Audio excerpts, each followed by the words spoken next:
Okay, back to the din. Finish up the dinim of Sfarim Sefer Torah. The din is like this: you're not allowed to buy. A lot of times, what goyim would do, they would kidnap, so to speak, Sefer Torah, tefillin, mezuzahs, because they knew the Jews would buy him back, and they would charge a crazy amount of money. So the din is you're not allowed to buy it for more than they're actually worth. Why? Because all you're doing is training the goyim to steal more and get the better prices. In fact, there's the famous story with the Merab Rutenberg. The Merab Rutenberg was the father-in-law of the Rosh, Rabbeinu Asher, that in his days, he was in the Middle Ages. He was the one that actually composed Taisus the way we have today.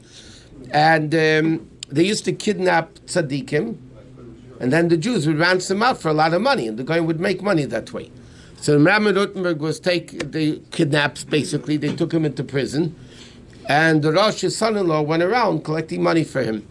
And he came to his father-in-law and said, we raised enough money to get you out. And Rabbi Rutenberg said, I refuse.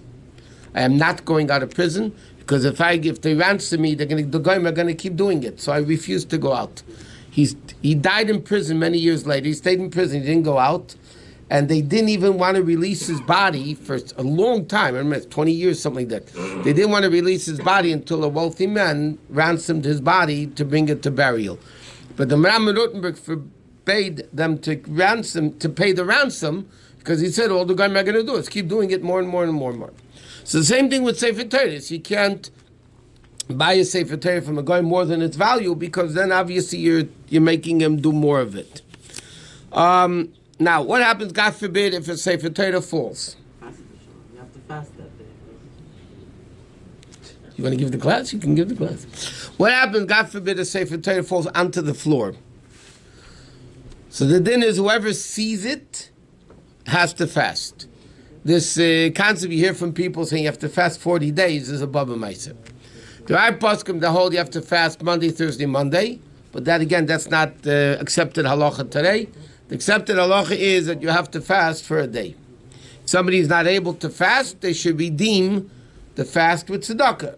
Okay, but it's a very serious thing when a Sefer Torah falls. Now, what falls means when it falls onto the floor.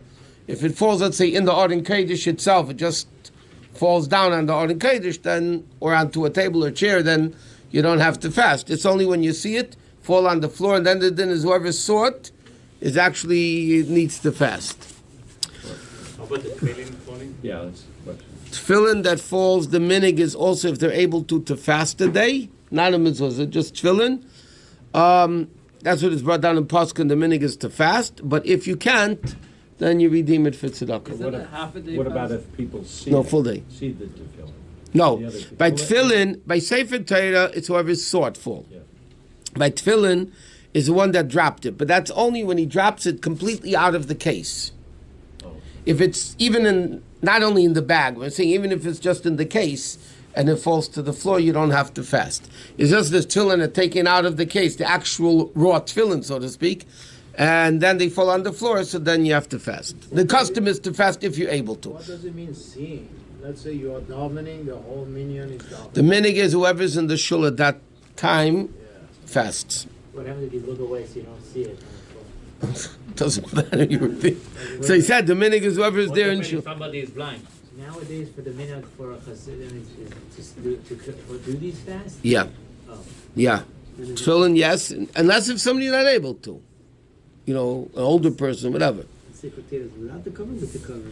Sefer Torah even with the cover. How long? According to Poskim, even if only the handles touch the floor, let's see, it falls straight down, right? And then before it falls completely, you pick it up. So the minig is once the Eitz Chayims touch the floor, the minig, if they're able to, they should fast. How long the fast for? Morning from dawn to nightfall. It's a day fast, not 24-hour fast. What's the reasons for that? Because the fact that a Sefer Torah fell is a very bad thing. Tefillin falls is a very bad thing, so people fast. By tefillin, it's not as holy as a Sefer Torah, so only the person that dropped it fasts. But Sefer Torah, whoever is in the room, fasts. This happens a lot lately. Neither.